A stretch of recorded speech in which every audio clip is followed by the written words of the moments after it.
ngaturaken sugeng riyadi nyuwun pangapunten sedaya kalepatan Mas Gareng. Ije sami-sami Pak Yoyo.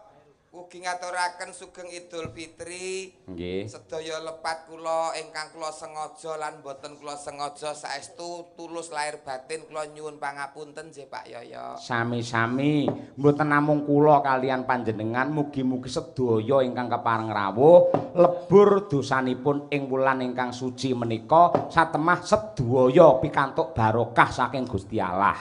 Amin ya robbal alamin. Amin ya robbal alamin. Sesuai kalih temanipun dalu niki halal bihalal warga masyarakat wonten ing pundi Pak? Lho, sampean wilayahe lak kene to mbiyen. Ndek mben pun dangu mboten mriki kok Pak. Oh, Gemantar. Nah, Gemantar Pak, Gemantar mriki sedaya saged silaturahim apura lan apuronan alal bialar wonten ing dalu punika Pak Yoyo. Nggih, leres. Lah tembung minal aidin wal faizin niku sejatosipun donga Mas Gareng. Oh, ngoten to Pak. Yang artinya adalah semoga kita kembali suci dan dalam keberuntungan. Jadi artinya kok mboten maaf lahir batin ini mboten. Oh ngoten nggih. Semoga kita kembali suci dan dalam keberuntungan. Jadi saling mendoakan yang terbaik. Nggih, oh ngono iku dongane minal aidin wal faizin. Nggih. Menawi halal bihalal. Halal bihalal niku halal entuk, bihalal ya entuk tegese oleh karo oleh. Niku lak sing praktis, Pak. Lah yen sampean piye? Oh, nek sing praktis mau mikir nggih ngoten niku, Pak. Gosek ta gosek. Aja kaya ngono. Lah, anaknya aku ora ngerti aku tak takon karo panjenengan. Halal bihalal. Nggih. Hanya ada di negara kita tercinta Indonesia. Mergo iki budaya ya. Budaya Pak niki. Budaya lan tradisi. Lalu negara-negara lain ikut mencontoh acara ini utawa budaya ini. Saking apike budaya niki ditiru dening negara-negara sanes niku lho Pak. Upamane ngendi wae? Malaysia, Singapura lan sanes-sanese niki pun ngenten halal bihalal. Sampeyan kok ngerti? Lho tangga kula teng Malaysia kathah kok. Salah satune Upin Ipin nika Pak. Iya. Biasanya dilakukan setelah sholat Idul Fitri. Leres. Nggih napa nggih? Nggih, Pak. Non? Harus dengan ikhlas lahir dan batin untuk memberikan maaf dan memaafkan. Terakhir, Lalu bersama-sama bertekad untuk bersatu kembali, tidak membuat ataupun mengulang kesalahan yang sama. Halal bihalal diselenggarakan oleh warga masyarakat Gemantar. Apakah terjemahan Gemantar? Waduh Pak, ora siap nek iki kula Pak. Lho sing miwiti jenengan kok mau ngoncaki tembung kok. Ngerti ya aku mau ora malah gawe jugangan dhewe ngeten iki. Lah iya, ning kudu tanggung jawab. Jenengan iki seniman sing cerdas, cepat, tepat, akurat. Gelem guyub, gelem rukun lan gelem bersatu, beda pendapat ora pegat, beda penemu ora padu, beda pilihan Gemantar ora bakal rusak sing bebrayan tepuk tangan. Tepuk tangan Gemantar. Wah, cerdas nadyan spontan jos kaya ngono kok. Nggih ning nggih kemringet Pak ngeten niki kok Pak. Iya. Manfaatkan momen yang baik setelah lebaran untuk saling maaf memaafkan malam hari ini. Hebat. Terakhir tartamtu wonten hiburanipun. Inggih menika Ki Dalang Kondang putra Ustad putra Dalang inggih menika Ki Cahya Kuntadi. Iya nggih. Selamat. Sik aja marem dhisik. Anane halal bihalal terjadi sponsornya adalah Ibu Supatmi.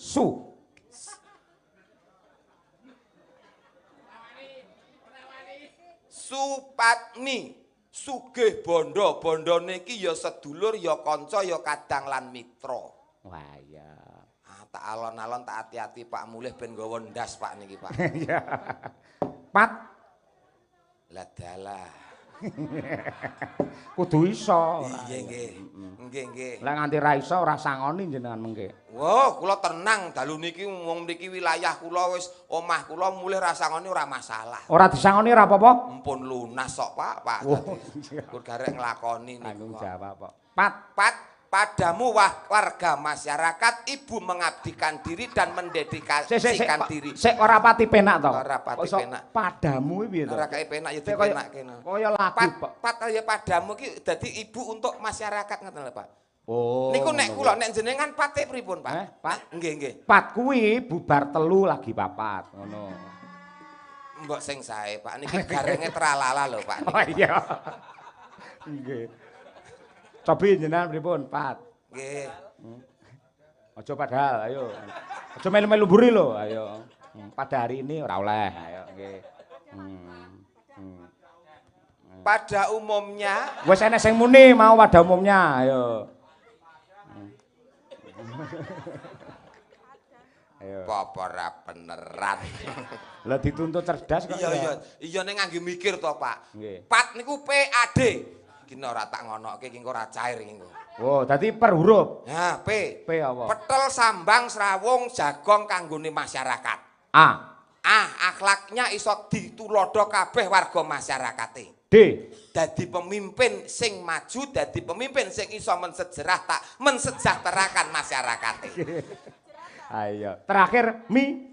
Nonon Mi. migunani kanggo bebrayan agung warga masyarakat ana ing Gemantar mriki. Luar biasa, cerdas iki. Niki saestu Bapak Ibu ora setelan ora semayan niki wau. Spontan tenan. Ora gareng pilihan mokal saged ngeten Nggih, niki. pilihan terakhir di saat gareng liyane pun do main. Ya ora kok ya. Oh, gareng akeh kok, Pak. Pokoke kula nunut gandul sarunge Pak Yoyok nderek urip, Pak. Pokoke Pak pun saestu. Jenengan nun sewu, jenengan langgih pun ran ing ngapuran to nggih. Sampun. Kalih bojo sampun. Sampun kalih bojo kula nangis misek-misek nek kula ya mung guyu mawon, Pak. Loh, sebabe? Alah kula hafal wong wedok ki njaluk ngapura ngantek nangis dlewerani lho, engko angger 5 menit ya kembali ke setelan awal meneh. Iku pun pasti. Iya, betul kaya padha to ya ana ya. Bu Kesi nggih ngoten. Sami. Alah, ya niku jenenge ras terkuat di muka bumi nggih ngoten niku. Lah kula niki lho teng mriki dihormati, ndalang sewengi omong sewengi kuat. Ning anggeripun digetak bojo, goblok ndadak kula niku. Lah nggih to, Pak. Ngono kok sing Piyai Kakung direwangi nyambut gawe nggih to, Pak. Kala mangsa digetak-getak. Kaya kula niku. Golek dhuwit direwangi corengan babar wirang nang gone wong akeh ngeten niki. Bojo kula ning omah lho, Pak. Nyapa? Senam. Lho kuwi sehat lho kuwi. Numpak sepur kelinci. Tuku kerudung terus pendak dina jare arep golek pengajian. Iya. Lah kuwi lho tandha bedane Piyai Kakung karo Piyai Putri. Ning kuwi kodrat lho Mas Gareng. Piyai Putri iki enek apa sithik jagong kerudung anyar, kebaya anyar. Halal bihalal. Pengajian halal bihalal kerudung anyar. Nggih to jilbabe anyar, kebayake anyar. Wong lanang niku lho Pak, sarung ngantek ngepir. Wis petise ngantek kuluh jamur niku mawon ijik dienggo lho Pak. Lah nggih. Ngono kok ijik apa-apa kleru rumangsaku wong lanang niku Pak. Ning sampean aja banjur nyepelekke karo Piyai Putri merendahkan wanita. Pancen diciptakan wanita itu adalah hal yang indah. Dandane wong wedok, macake wong wedok, kudungane wong wedok kuwi yang pertama tidak untuk siapa-siapa namun untuk suaminya yang tercinta. Sing ngomong sapa? Loh, takon ibu-ibu nggih napa mboten, Bu? Mboten, tetep mboten. Iki wilayahku kula ki apa? Iya. Wong ibu kene iki ayu ki mung nek arep jagong, arep pengajian. Nek neng omah ya dasteran suwek, koyokan teng pilingan ngoten niku. Tali kotange ketok cemite muntir. Apal kula Pak Tian. Wong padha bojo kula dhewe yang lumbruk ngoten niku. Bojo sing pundi? Anu, anggap niki warga masyarakat Gemantar elok Pak. Muga-muga pendak tahun mayangan terus nggih Pak. Amin, amin ya rabbal alamin. Silaturahim warga masyarakat nggih Pak Yoyo. Ngapunten nggih sik bodho nih ngapunten. Mboten napa-napa Pak, kula sugih pangapura Pak, mboten napa-napa.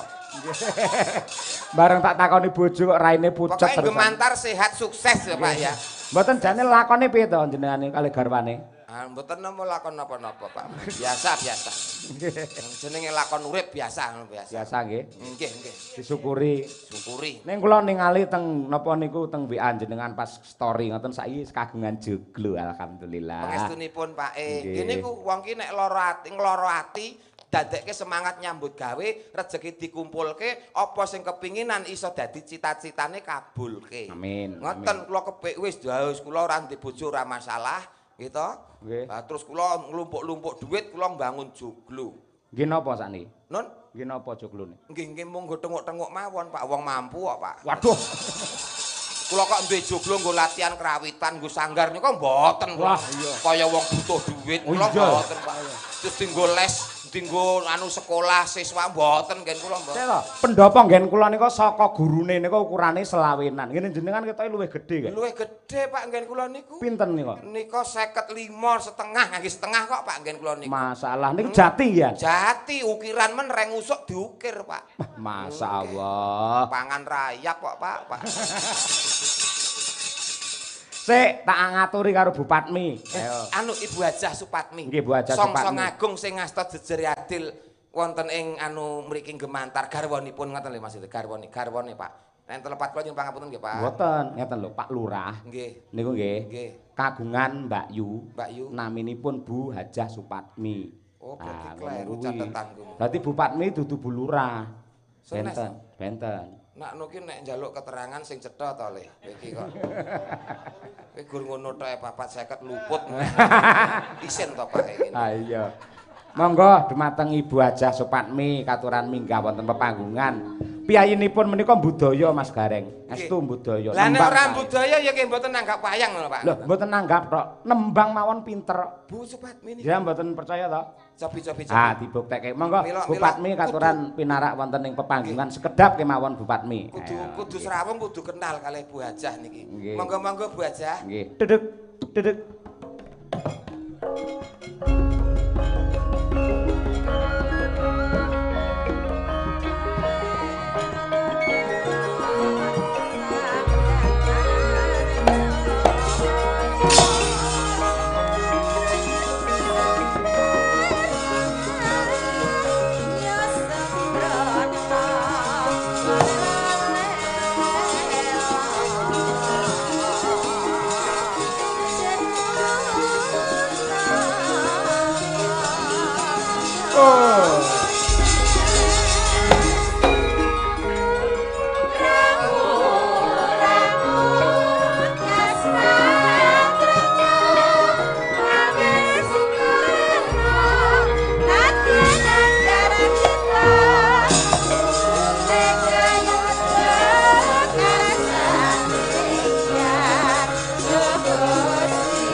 Jan serasi lho, ki ora kencan ning serasi. Nun sewu, agemanipun Bupatmi niku lak cemeng padha kalih dalange. Lah kudunge kuning, padha kalih gareng, untune sami ya. Makasih. Bar kula semir Pak. Anu bar kula semir. Mboten maksude niku rasuane jenengan. Lah nggih. Nggih. Nggih. Dalu Bu Hajah. Sugeng dalu Pak Gareng. Masya Allah, subhanallah, walhamdulillah, Allahu akbar. Ngapa? Piyayi kok mirip kados garwane jenengan iki. Alah, Pak bojo kula mekrok kok, Pak. Ah iya malah iso mabur no. Sehat Bu Hajah. Sik to. Mboten lah mekrok kan. Rasane apa to bojoku kok iso mekrok mabur iki? Lah mekrok biasane lek suwi kan mabur ngono kae. Niku lho Bupatmi. Pinaringan sehat nggih, Bu. Alhamdulillah. Masya Allah, irunge Pak. Kaya apa? Mancung kaya pelorotan TK, Pak. Ah nggih, niku piyayine sing ngersake, mangke kula nyuwun anu nggih Pak Dalang dagelane Gareng Tralala. Sing ngersake Bupatmi, kula namung menghubungkan. Ayo matur nuwun. Matur sembah nuwun nggih Bu, sampun paring rezeki dhateng kula. Tegesipun panjenengan ikut andil mengentaskan kemiskinan nggih. Sami-sami. Nuwun. Lek salaman aja suwi-suwi. Ayo nggih. Kiai iki nek sugih parfume, Pak. Apa? Wangine luar impor niki, Pak, impor. Napa mereke? Ketoke Charlie nih, Pak. Nggih, nggih, nggih. Nah, bojone jenengan lagi parfumi ya wangi. Bojone gapuk iki coba-coba. Nggih. Masya Allah. Napa? Fresh care, Pak. Kayak kecampuran bal pirik sithik ngeten. Nggih. Nggih. Malah ora. Ketoke- Monggo Bu Patmi Ije, menawi Ije. badhe paring Anu, dawuh. badhe menika. pangandikan rumiyin, monggo, Bu. Katahe sing rawuh niku Nggih. Bu Patmi. Kula sak kanca matur nuwun sampun jenengan paringi rejeki lantaran saking Allah sowan mriki. Menika pinangka sedekah Ibu nggih, bibar menika ora saya suda ning saya ngrembaka rejeki Amin. Ibu. Amin. Amin, amin. Nggih, nek kepengin ngrembaka terus nggih pendak minggu wayangan nggih, Bu. Nggih, mbot aja pendak minggu apa kuwi kekereban. Paling ora setahun pisan nggih, Bu. Calone wae ngendika Bu Patmi. Oh, Tahun ngoten. ngarep tetep wayangan Dalang Cahya Kuntadi ning klasik tanpa dagelan. Anu, kula siangnya kan enten campur sarine, mengke kula siange. Siange niku kangge acara lomba-lomba mbinjing kok. Esuk hadroh Pak kula melu kok. Kula lagu-lagu rohani nggih saged kok. Hadrol mboten nonton akhirnya senam akhirnya. Midodarenine niku kan tesih enten Pak niku mengke. Niku Iya, kumpulan ulem sedaya mboten enten sing acara. Lah Pak Lurah ngendika sok ben kuwi batal ora nek wayangan ora nek apa-apa. Ben sisan sing ramangan ben. Apa-apa kudu nilapke ae. Monggo Bu Lurah, Bu Lurah kan. Anu Bu Aja, Bu Bu Aja. Aja. Nggih. Matur nuwun Pak Dalang. Nggih. Assalamualaikum warahmatullahi wabarakatuh. Waalaikumsalam.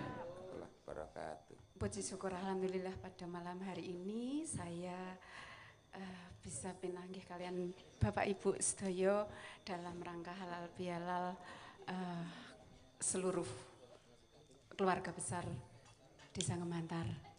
Dan matur nuwun sangat Pak Dalang Cahya Kuntadi yang telah mengisi acara ini beserta tim dan semuanya.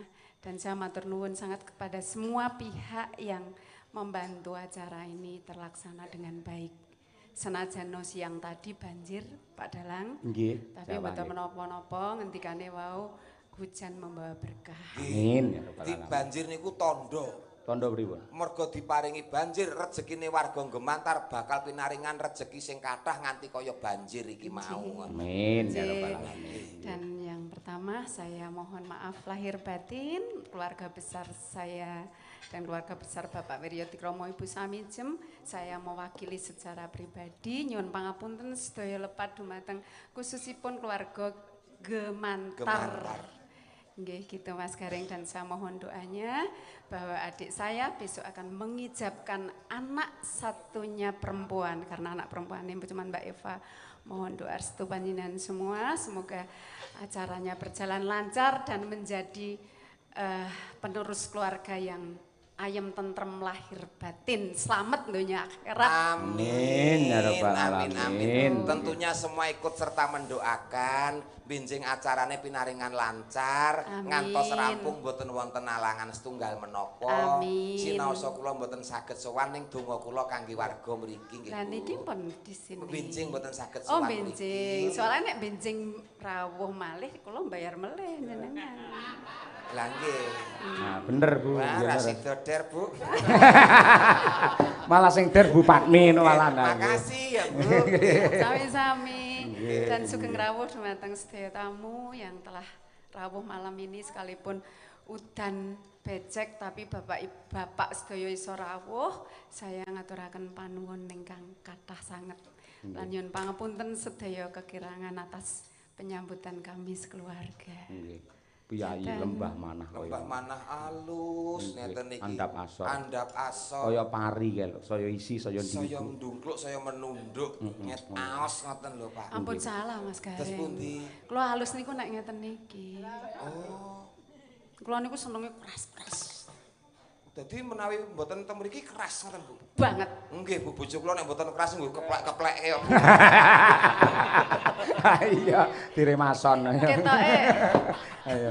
ketoke aku kok dadi partnermu kok cocok. Cocok. Lah pripun damel rombongan anu dagelan pripun? Nggih. Aku mau kira rono kuwi lho jane. Lah nggih. Jadi ketoke aku tuh keras. Aku jane ra keras. Nek aku ti tegas ngono lho, Pak. Oh nggih. Pancen anu wong lanang niku perlu ditegasi kok. Nggih. Nggih. Nek Nek ora mboten kok tegas wong wedok niku keras mboten ning wong wedok niku kudu tegas. Mergo wong lanang leno sithik bebayani, Bu. Nggih Bu Kesi. Lho nglakoni berarti.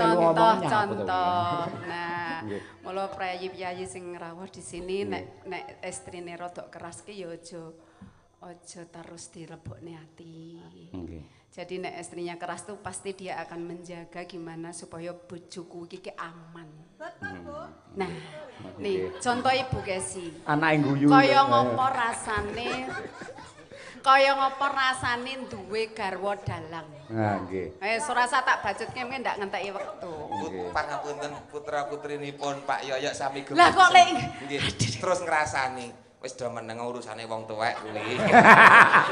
Tapi nyon pangapunten lho Pak Dalang Pripun, tidak Bu, bermaksud Pak? saya begitu, tapi ini Nggih. untuk pada umumnya semuanya. Nggih, lazimnya seperti itu, Bu. Ya, Nggih, karena Mbak. saya sudah jadi yang putri nenek, jadi saya udah paham. Sekalipun anak-anak sekarang ini pinter, tapi kalah karo pengalaman. Lah leres. Ngaten. Ini. Jadi nek zaman saiki apa yayi-yayi sing ngijik senior ki nek dikandani nasihati ki kaya apa ya? Kaya mbali ngono lho. Oh, ngaten. Karena daerah ngalami. leres. Nah kita kan pengalaman. Sudah mengalami. Mudah-mudahan anak-anak kami semuanya yang ada di sini dan yang ada dimanapun sekarang ini mendengarkan ini. Tadi sudah disampaikan sama Pak Dalang juga, sama Pak Yuliatmono tadi bahwa bekti neng wong tua kuwi nomor 1. Nggih. Ngaten nggih. Tepuk tangan untuk Ibu Haja. Ya, bektilah nang wong tuamu. Engko bakale wengko mulya. Sekali lagi untuk Bu Haja, tepuk tangan. Matur nuwun. Ya, Jak. Ngaten Pak. Saniki jenengan nembang. Nggih, Kula nyuwun kado kagelem nampel. Kabar saking Mbah Google menika panjenengan ugi mahir dalam menyanyi kok Bu. Monggo Bu. Mboten mahir, tapi kula niku seneng ngrungokke dadi melu-melu. Nek tadi swantene Pak Ustadz tadi apik ya. Pak Ustadz mau lho Pak. Nggih sae. Lah nggih sae. Kula kawan kula estu. Lah nggih to. Nggih. Lah nggih to Pak Ustadz tasih ada, tasih lenggah. Oh iya, nggih ngaten. Bapak Ibu, aku rasa nyanyi nggih mengke ndak. Wajib Bu, wajib. Nggih, lungit tengah Semarang nggih Wajib, saged, nggih. Bu. Wajib. Bawa Biasanya ya. piyayi cantik wis di panggung kok ora kersa nembang, niku akan luntur kecantikannya. Apa anu we aku nyawer we njen sing nembang. Walah. Dua-duanya Bu.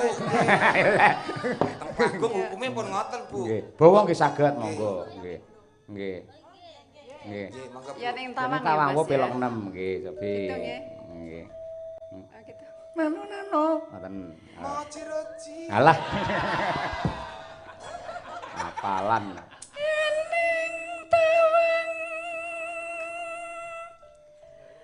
ana lintang. Wah. Elak iki Jan. Ya iki lho sing Kripto Mendes. Ayo. Luar biasa. Ternyata saya nggih Pak nggih Bu Haja. Sae. Nggih. Masya Allah. Nggih, nggih. Mbok dijak dadi sindene Pak. Bayarane piro? Malah bayari lho Pak mengke.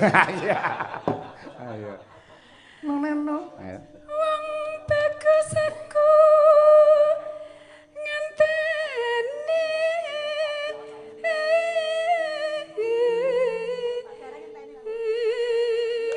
Iya, Jan. Rezeki Pak. Iya. Rezeki. Sing putri kaya widodari, sing kakung kaya garangan.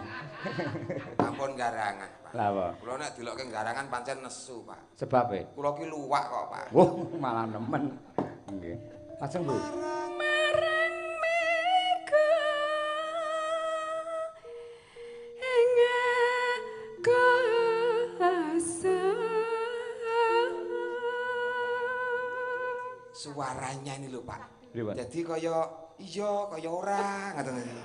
Kaya piye ngono Pak. Dadi Kayak iya, kayak anu, ora. membuat penasaran ngoten lho. Nggih, nggih. Tenan. Kalau tahu ndek ben entuk swara ngeten iki ya wong wedok swara ngeten iki. Akhirnya terus BPKB sertifikat ilang kabeh. Iya. Ah iya.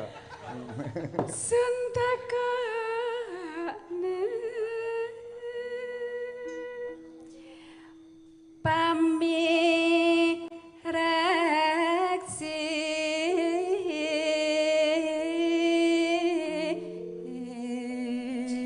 Dilereske mboten? Mboten sampun. Monggo pun leres Bu aja nggih, pun leres. Janji, janji. Madang.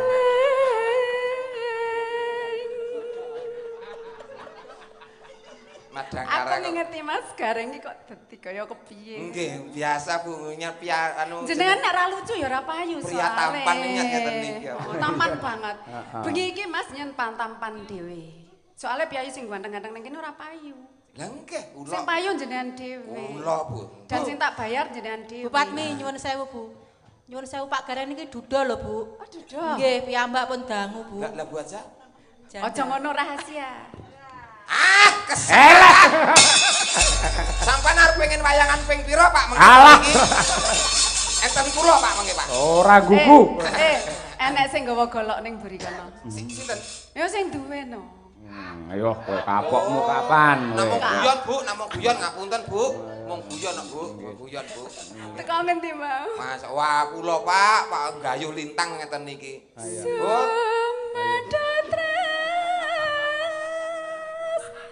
Sing tias ingsun.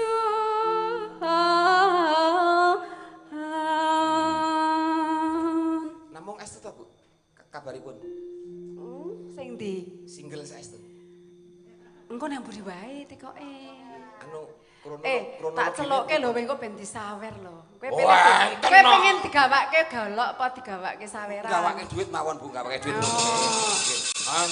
Enten Bu Kesi, enten Bu Kesi. Ya wis, nek pengen disawer nyan panggil. Sinten? Ya sapa sing duweni Bu Patmi? Hamba Allah, monggo tidak.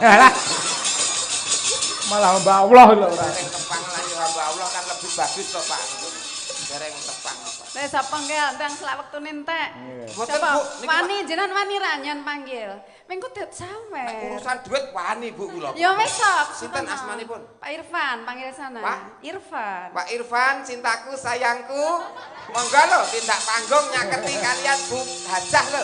Pak Irfan, monggo Ir menika seneng, Fan menika waweh, tegese seneng sedekah. Monggo Pak Irfan, Mas.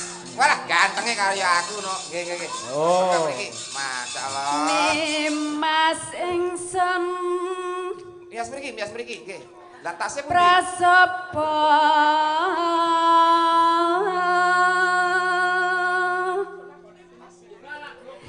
sineksenan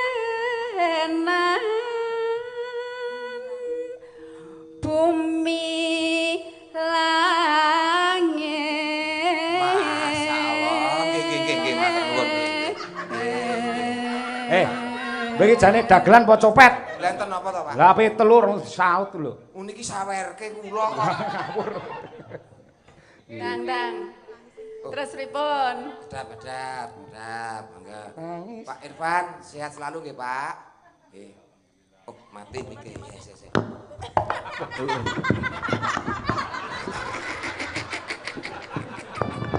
Gareng iki. Mboten napa-napa. Kula sing nyagaki, Pak, mboten napa. Alhamdulillah, Pak. Gareng.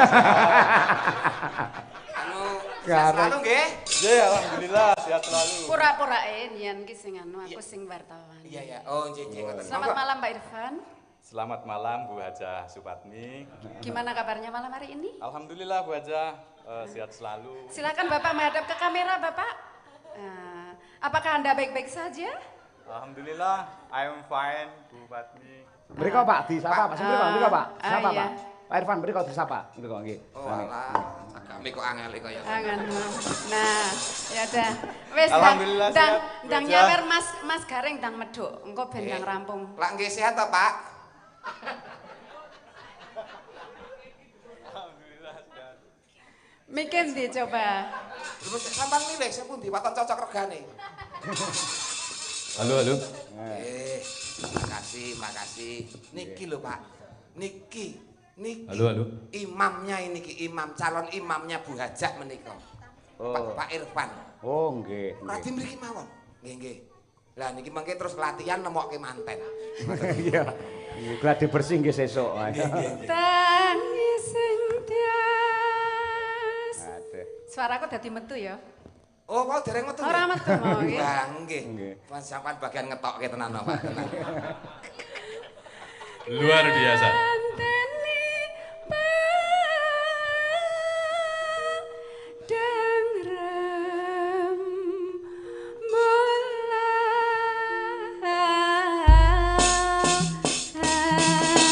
Tepuk tangan kagem Bu Patmi luar biasa. Nggih. Mohon izin Pak Irfan. Luar biasa. Pak Irfan asli Gemantar menapa saking pundi? Tawangmangu, Pak. Oh, Tawangmangu. Sudah lama kenal sama Bu Haja. Sudah, Pak. Dan ini mau merencanakan untuk ke jenjang selanjutnya, betul? Jawablah. Kalau seorang laki-laki yang gentleman, Pak, mumpung disaksikan jutaan warga masyarakat, katakan iya, kalau iya katakan tidak, kalau tidak. Aku mewakili panjenengan. Nggih. Nang, jak tekono, wis tekono sak Sekedap karepmu. niki mengke sing gawa duit sinten ta niki mengke? Tenang. Balik rono neh lho. Kula ngewangi sinten ngoten lho, Pak. Lah nggih. Oh, alah aku berarti nggih, berarti sampean bijaksana nggih, Pak. Aduh. Nggih. Lho, sing gawa aku lho Mas, berarti nyen ngewaki aku. Lah nggih, ya dinyatakan. Ya. Anu cinta lahir batin sama Ibu Haja. Saya suaminya, Pak. Lah nggih, lah nggih. Modar raine gareng pucet.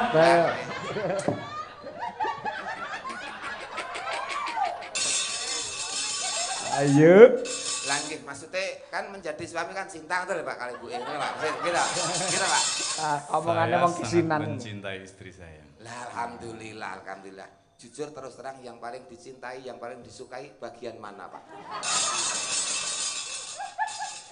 Maksudnya kalau yang paling dicintai, karakternya itu luar biasa. Luar biasa. Beliau sangat dermawan, Ya. pekerja keras, Nggih. sangat tangguh. Nggih. Tangguh. Mungkin 1 juta banding 1 atau 10 juta banding 1. Luar biasa. Luar biasa. Tapi begini Pak Irfan. Nah. Sebelum jenengan naik, Pak Gareng tadi celutak jaraki Bu Patmi. Wah, berarti honornya mungkin dipotong mawon, Pak. Potong. Memang saya tadi mohon maaf ya Pak, mumpung masih lebaran ya Pak, jangan dipotong, mohon maaf. Memang saya tadi celutak, tapi karena saya disuruh oleh dalangnya Pak. Wah, berarti dalangnya yang dipotong ini. Dalangnya disuruh masyarakat Pak. Masyarakat nggak bisa, kita kalah sama masyarakat. Jadi memang luar biasa Pak Dalang, saya sudah sangat mengagumi beliau. Nggih. Prestasinya luar biasa, pencapaiannya juga luar biasa. Dermawannya nggih luar biasa. Saya di dekatnya saya Mohon tahu. izin Bapak bisa mengungkapkan rasa cinta Bapak melalui pantun. Ya, mangga. Cumi-cumi ikan lele. Bu Haja Supatmi, I love you le. Mangga, Pak. Mangga, Pak. Anakku. Pohon beringin dari Jepang. Cakep. Cakep. Musim dingin tidur seranjang. Cakep. Lah terus Saya jadi lupa, Pak. Sidot, lah turunnya teng mriki ta apa? Istriku yang paling cantik Ibu Supatmi. Jalan-jalan bersama-sama ke Jepang. Oh. Itu nyambung ya. Ora nyambung. Ning kanggone wong duwe-duwit niku tetep nyambung kok, Pak. Tetep nyambung. Tetep nyambung. Luar biasa Pak Dalang, jadi Sembah nuwun, Pak. hal yang dikagumi, beliau sangat dermawan, beliau Nggih. sangat rendah hati, beliau sangat baik hati, kepeduliannya terhadap masyarakat banyak, Sip. sangat menginspirasi. Saya suaminya terinspirasi gitu, maksudnya hal-hal yang sangat bagus dan pencapaiannya juga luar biasa. Bisa 1 juta orang, bisa 10 juta orang Pak. Iya. Bisa dicapai sama Bu Supatmi. Jadi luar biasa lah, kita doakan beliau. Iya. Semoga sehat selalu, Amin. Amin. diberikan rezeki yang banyak, yang Amin. melimpah ruah, Amin. yang barokah, Amin. Amin. diberikan umur yang panjang, yang barokah. Amin. Semoga apapun yang dilakukannya bermanfaat untuk orang banyak dan Amin. masyarakat banyak. Ini luar biasa loh, Bapak. Pripun? Beliau ini kalau manggil Ibu Haja itu beliau, ora kok Anda, ora kok kamu. Belionya Bu Hajah. Luar biasa, padahal ini suaminya loh. Oh. Itu bentuk ketakdiman apa memang takut Pak nih kan? Tapi saya jujur dari hati saya yang paling dalam, maksudnya sangat mengagumi pencapaiannya gitu. Pencapaiannya luar biasa, saya yang laki-laki saya tidak mampu. Belum bisa mencapai seperti beliau. Jadi selama ini sama tidak mampu ya Pak ya? Ya, belum bisa menandingi kehebatannya. Gitu. Ini kan podo, Pak. Bagaimana kalau kita sama-sama minum biomoringa? Alah. Itu iklan. Semoga selalu sejahtera Pak, guyub rukun. Betul. Nggih. Nah, gayung bersambut Pak. Nggih. Ibu tadi sudah nembang. Nggih. Mohon izin untuk Bapak Irfan juga harus berkenan nembang juga. Ngoten Pak. Lah pripun Pak Irfan? Jadi, Gimana Pak? Bobot timbangnya lho. Nah, yo. Wis Pak Garing wae sing nembang ndak wektu entek. Jenengan Lho, nek nyawer kula- aja. Nek Pak kula wakil. Nembang apa? Setia Tuhu? Oh, Caping Gunung. Samping gunung. Mantan. Oh, nggih, samping gunung. Ya, ya, ya. Sendro berarti nggih. Nggih. Sendro, nggih. Jadi pelok slendro. Nggih. Nggih. Wah, aku lek bisi Oke, sing yang bantuin. Nek bisi pripun Pak? Kula lek bisi Ibu Kesi ngono kuwi. Ngono tuh. Kula nek bisi bojur Pak malah kula mut kupinge sih. Nah, Mangga Bu. mana. Ayo. Dek jaman